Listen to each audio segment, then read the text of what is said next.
Ben ritrovati al CICAP Fest. Allora, l'ospite che stiamo per incontrare adesso è considerato uno dei massimi esperti internazionali nel campo delle teorie del complotto, in particolare del perché siamo portati a credere alle teorie del complotto. Insegna psicologia al Barnard College di New York ed è visiting professor alla Goldsmith University di Londra.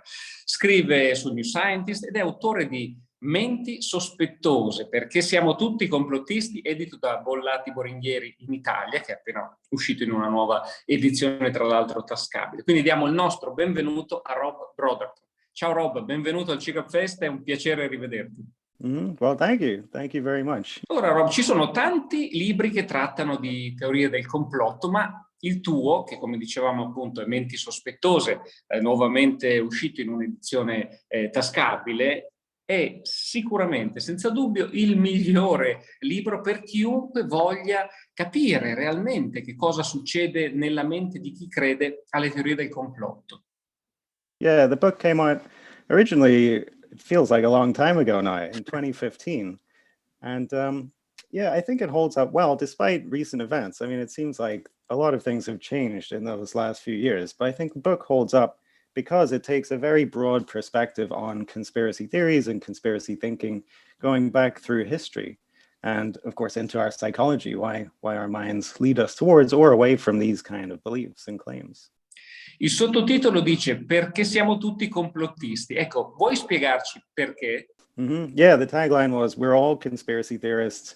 Some of us just hide it better than others," which I thought sounded good for one thing, but I think it's absolutely true. I think for me, what attracted me originally to studying the psychology of conspiracy theories was that they're interesting in and of themselves, these things that we call conspiracy theories.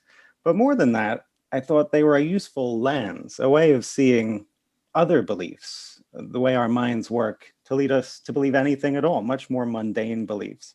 I think conspiracy theories are often extreme, at least the prototypical conspiracy theories. They seem extreme and hard to believe if you're not already a believer. But I think the same habits of mind that lead people towards those kind of beliefs inform our everyday mundane beliefs as well. And so that's why I say that we're all conspiracy theorists. Another way of saying it would be that the conspiracy theories aren't really that exceptional. They're not so strange. They're buried within everything that we do and think and say all the time. Noi abbiamo visto tante volte nel corso della storia, tu spieghi benissimo nel libro, come le teorie del complotto possono diventare a un certo punto anche pericolose, quando magari inducono le persone a fare qualcosa per raddrizzare qualche torto che magari è solamente immaginario, no? Se pensi che qualcosa di malvagio stia accadendo, inevitabilmente per molti si sente il dover di intervenire. Il caso del Pizzagate che abbiamo raccontato tante volte, il QAnon, gli attacchi alle infrastrutture 5G, l'insurrezione al Campidoglio americano, sono solo alcuni degli episodi più recenti di questo tipo. Ovviamente non stiamo dicendo che le teorie del complotto automaticamente portano a compiere atti nefasti, ma cosa succede di preciso in casi come quelli che abbiamo ricordato? So there are certainly some instances in which conspiracy theories can cause atrocities, can cause severe harm. And one of the examples that I go into in the book is the long history of anti-Semitic conspiracy theories going back, a millennium at least, and culminating in the Protocols of Zion and the horrific Holocaust of the 20th century. I think that's a case in which you can clearly see this historical train of prejudice, anti-Semitism, leading to these horrific actions. Now, in modern day, we can think about other instances in which conspiracy theories cause harm, so like anti-vaccine conspiracy theories, pushing people or making people hesitate before getting potentially life-saving vaccines, things like that. And then, of course, events which have gotten a lot of media coverage in the last few years, like the Pizzagate, leading onto QAnon and the Capitol riots here in the States. But what I think is important is to try and differentiate as well, not to get caught up in the idea that all conspiracy theories are necessarily harmful, and also not to get caught up in blaming particular events like these on conspiracy thinking, conspiracy theories in and of themselves. So like with the Capitol riots, I think obviously conspiracy theories were involved there to some extent. There were people wearing QAnon shirts with placards, the QAnon shaman who got a lot of media attention because it made for great pictures, right? That his picture was at the front of a lot of that coverage. But there were a lot of other things going on there as well, in addition to potentially over and above, I think, the conspiracy theories. So, you know, again, going back in history, the long, long history of white supremacy, racism, and these kind of things. And, you know, investigations are still going on into what exactly happened there, but I think it's becoming clear that a lot of the organization and the people fomenting what happened there were not necessarily diehard QAnon believers, but were involved in these other kinds of extremist organizations and groups, which may not be entirely independent of conspiracy theories. But again, I think it would be a mistake to say that the conspiracy theories themselves made that happen. So, you know, the short answer is it's complicated. I think sometimes conspiracy theories can be extremely damaging, but we should be careful before rushing toward judgment. Ovviamente non è nemmeno vero, come diceva Richard Hofstadter nel suo celebre saggio sulla mentalità complottista di parecchi anni fa, che chi crede ai complotti deve soffrire anche di paranoia. Ovviamente Hofstadter non era uno psicologo, ma la psicologia effettivamente ha un approccio diverso a questa questione. Yeah, psychologists, that was one of the first things that psychologists looked at as well. Hofstadter was a historian. Psychologists didn't really get around to studying conspiracy theories concertedly until the late 1990s and 2000s. One of the first things they looked at was paranoia. So, and they found correlation. So the more paranoid somebody is, the more they're inclined to entertain conspiracy theories. But as you're saying, paranoia, it's like one word, but it's a big concept, right? And the thing that the psychologists are mostly measuring there is pretty mundane, low-level suspicions. Like, you know, to oversimplify slightly, you're asking, how much do you trust people in general? And then when you measure the conspiracy beliefs, you're asking, how much do you trust these people? And so it's not that surprising that you find a correlation there based on trust, or if you want to call it low-level paranoia.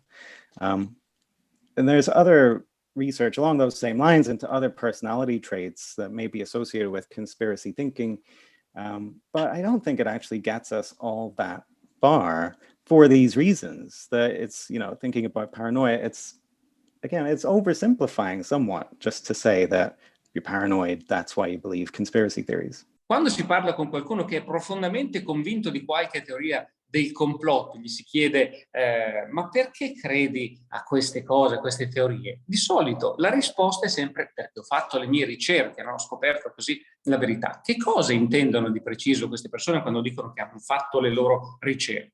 So if you talk to somebody who is like, you know, a diehard conspiracy theorist, somebody who's devoted to that the moon landing was fake, or that the earth is flat, or 9/11 was an inside job, or whatever, usually they've put a lot of work into that. They've done a lot of reading, you know, and probably you and I would dispute the sources that they're reading, but, you know, they've put the work in. They know a lot about it. And in fact, if you know, sometimes you'll find that if you start debating with a conspiracy theorist, they know vastly more about the topic than you do because they've put all this work in. Maybe you've read a few things, but they've read like reams and reams, and you might also dispute their interpretation of it. But yeah, often they generally have done the research as they see it. Forse quello che manca però in questo tipo di ricerche è un criterio di analisi critica, no? Che permetta alle persone di distinguere quelle che sono fonti attendibili da quelle che invece non lo sono. That's part of it. Yeah, there's research showing that people who are less able or motivated to think critically, to think analytically, are more receptive to conspiracy theories and fake news and things like that. What that means, less able or motivated to think analytically, is that, you know, we don't always all devote all of our mental resources to scrutinizing every claim that we come across. Right? Even the most skeptical of skeptics, right? We take some things for granted and we don't do the research into absolutely every claim that we come across. That's what I mean by not motivated. We just don't have the time or the inclination to do that all of the time. Maybe one component of why some people believe conspiracy theories. But again, I think the psychological research only gets us so far in terms of those individual motivations and cognitive habits. I think we also need to consider the broader trust in cultures and societies and institutions. So part of the question is, who do you trust? What information do you trust? Where are you getting your information? You know, we would probably dispute the information that the conspiracy theorists are relying upon, but equally they would dispute the information that we're relying upon. You know, the mainstream news and authorities, governments, experts, scientists, whoever the case may be. It kind of comes down to how much do you trust them? And obviously, it's not always unreasonable to question what governments, scientists, the media are saying. Raramente capita, ma appunto molto raramente, ogni tanto però succede di incontrare qualcuno che dice: credevo a questa cosa, credevo a quella teoria del complotto, ne ero convintissimo. Poi pian piano mi sono reso conto che non c'erano effettivamente delle prove reali per quello in cui credevo e così ho cambiato idea. Che cosa può effettivamente aiutare le persone in questo percorso? Well, certainly it wasn't because of any psychological intervention, right? Right. We haven't, that's a question researchers have been asking for a long time. So what can we do about this? If anything, the research hasn't got there. So we don't know, basically. We do know that facts, like presenting people factual information helps, it corrects people's mistaken factual beliefs for the most part.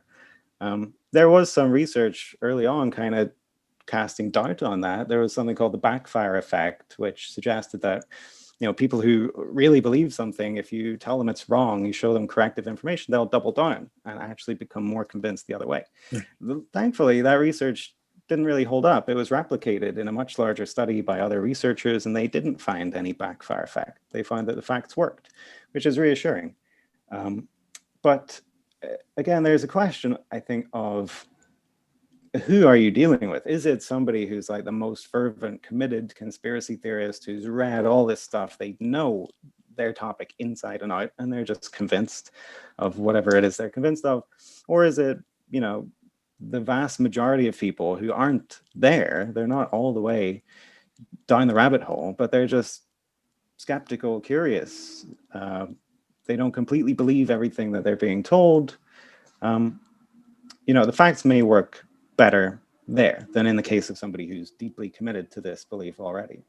Di recente abbiamo visto più volte il fenomeno per cui di fronte a una profezia specifica, no? Come quelle che riguardano la fine del mondo, per esempio, o nel caso delle profezie di QAnon circa il fatto che l'allora presidente Trump non solo avrebbe vinto nuovamente le elezioni, ma avrebbe messo in carcere e condannato a morte tutti i nemici del bene, come li intendevano appunto i teorici del complotto di QAnon, oppure il rapporto sugli UFO, no? Per il quale c'era stata una crescita un'attesa davvero crescente, per cui ci si aspettava che il Pentagono, l'intelligence americana avrebbero rivelato l'esistenza degli extraterrestri sul pianeta Terra, insomma, che erano qui in mezzo a noi, e poi non è successo niente, così come non è successo niente nelle profezie di QAnon, così come non succede mai niente nelle profezie apocalittiche che prevedono la fine del mondo e poi non arriva mai.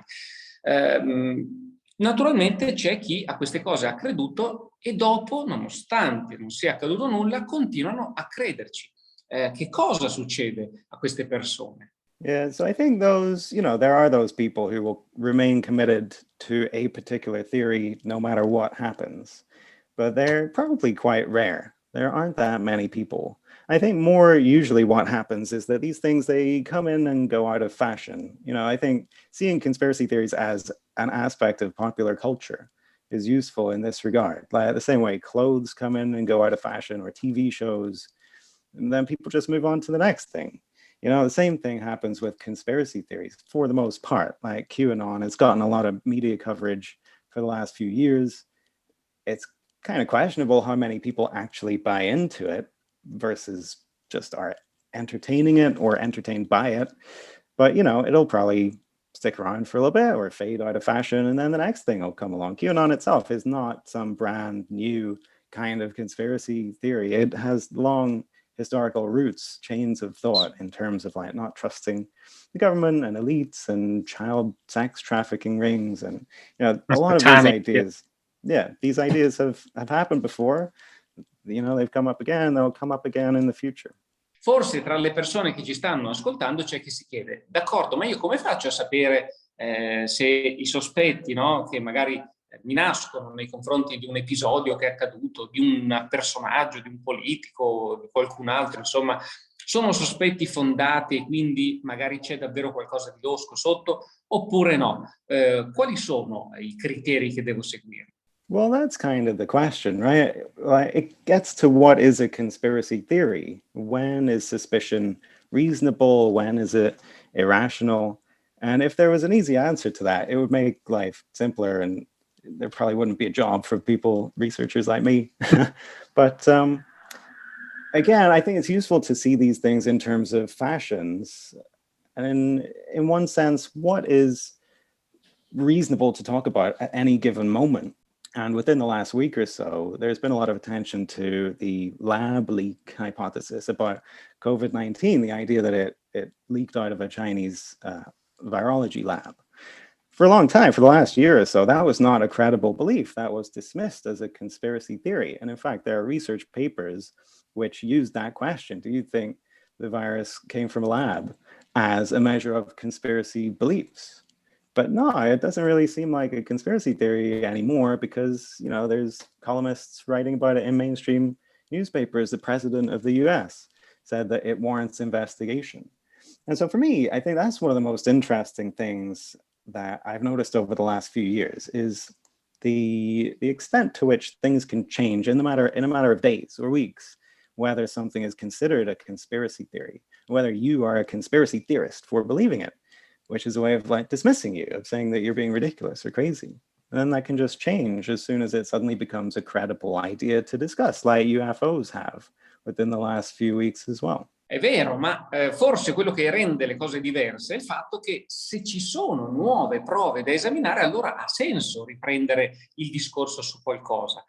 Ma cosa succede invece quando, esaminando bene queste prove, ci si rende conto che non sono particolarmente significative? Prendiamo il caso degli UFO, per esempio, no? Ci sono alcuni video interessanti per i quali non c'è una spiegazione immediata, ma non abbiamo nessuna dichiarazione ufficiale del Pentagono, della Marina, dell'intelligence in cui si dica esattamente di che cosa si tratta.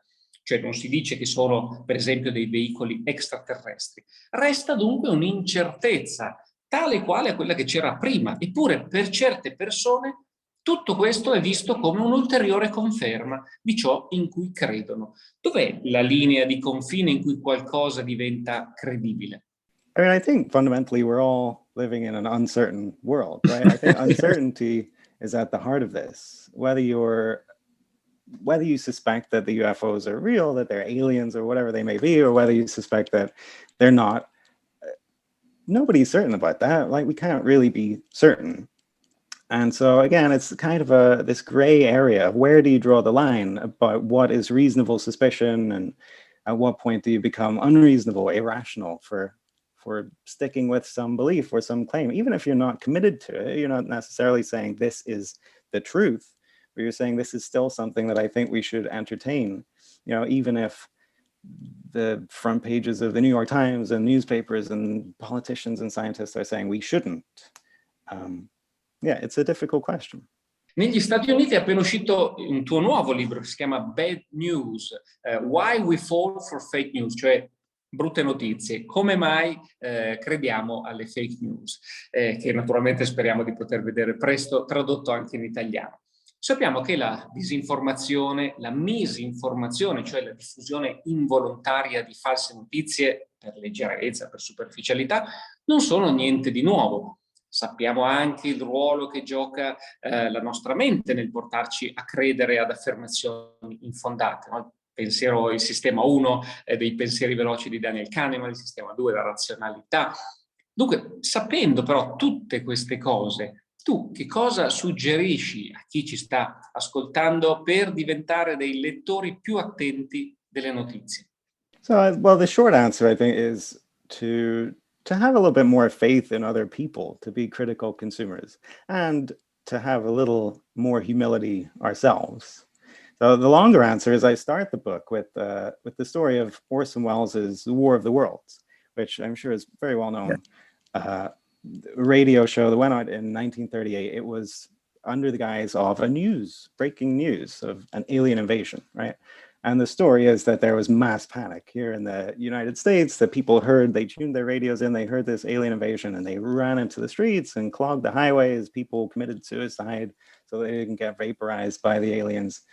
And, this was on the front pages of all the newspapers the day after the radio show. The New York Times, Washington Post, every local paper basically ran with this story of mass panic. And as people may also know, this isn't true. That was fake news.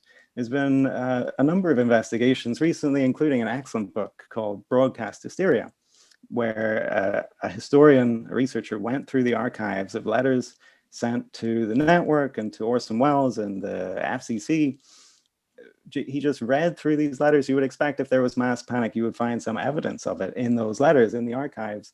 And he found almost none, no evidence of mass panic. There were some people who were frightened for a little bit, but for the most part, people just listened to the radio, and after a few minutes, it became clear that it wasn't real. The people who genuinely were freaked out momentarily, they mostly didn't realize it was aliens. They didn't realize it was a show about aliens. They thought it was like the Germans invading. This was 1938. There was a lot of war news on the radio, and so they thought that's what this was. And the most interesting part of it to me was there were quite a few newspaper editorials in the following days after the radio show saying, here's why everybody was so gullible, right? I'm going to explain to you why everybody fell for this fake news. It's because they're gullible and credible, and anybody in their right mind would have known this was fake. And so the people who freaked out, here's why they're stupid. And I think that is so telling, that these people, they were coming up with an explanation for something that hadn't happened. And it was an explanation that was flattering to them and unflattering to other people, right? And so that's what I've been thinking about. Since I was researching the book, and since I wrote it, I've been thinking about that idea of just not having faith in other people to be critical consumers. So the other research that I did for the book, it for the most part shows that people are pretty critical consumers. They know when things are fake, and they might share it anyway because they get a laugh out of it, or because it forms social bonds, or whatever the case may be. For the most part, people aren't living in echo chambers and deep fakes. Who talks about deep fakes anymore? That was a big deal for a few weeks. People thought it was the end of truth and credibility. But it's not, because people they pretty much know what's up. So I think about that in terms of conspiracy theories as well. One of the things that's changed in the last few years about conspiracy theories is less so the conspiracy theories themselves, more so how they're covered. There's been this sensational, very alarmist coverage of how conspiracy theories are going to destroy democracy, how all these people are falling for conspiracy theories. And, as a researcher, I'm not convinced. I think this may be, to an extent, another instance of not trusting other people to be basically the smart consumers that we are. Nell'anno e mezzo che è trascorso, accanto alla pandemia, abbiamo visto una enorme diffusione di notizie false, esagerate, inventate. Si è parlato, insomma, di infodemia, lo sappiamo. Tu che cosa ne pensi? So the infodemic, again, I'm not completely convinced about the extent of it or the significance of it. Obviously, there's been a lot of false information around the pandemic, as there has been around everything that's happened in the world for the last few years. Every shooting, every terrorist attack, there's been fake news, misinformation. Again, I think it's unclear, let me say, that it's unclear whether these things are genuinely more numerous or more alarming, or whether they're just more noticeable. They're getting more media coverage.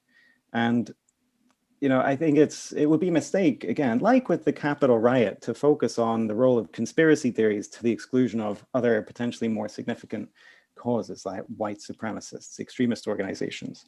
I think with COVID, it could be misleading to focus on the fake news and the conspiracy theories, the handful of people who maybe think 5G is causing people to get sick or whatever, that the media tends to focus on, to the exclusion of, the misinformation in the mainstream media.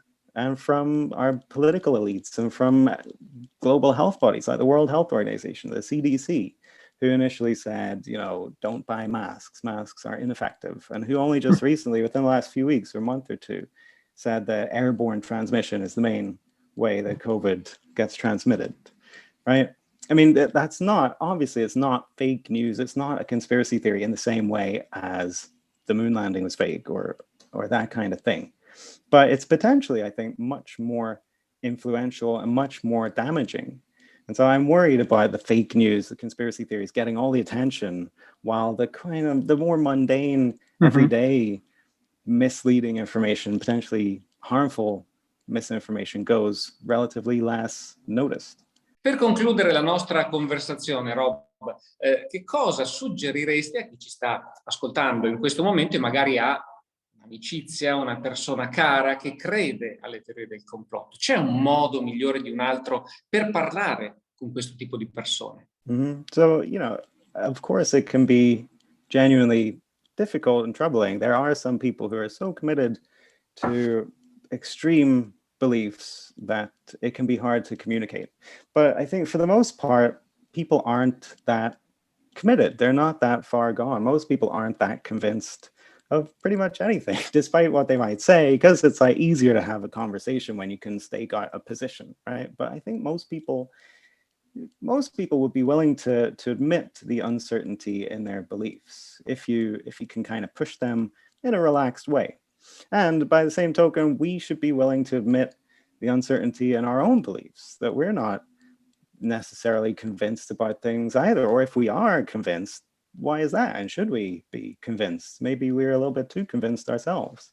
And so I think, the most extreme and unpalatable and inexcusable beliefs aside, most people are open to having a relaxed, reasonable conversation. And a good starting point for that is not to tell somebody you're wrong and I'm right and here's why, but more so to try and find some common ground. Like, what can we agree upon? We all agree, I think, that we should be skeptical, critical consumers of the news, and that we shouldn't always necessarily trust what we're being told by people in authority.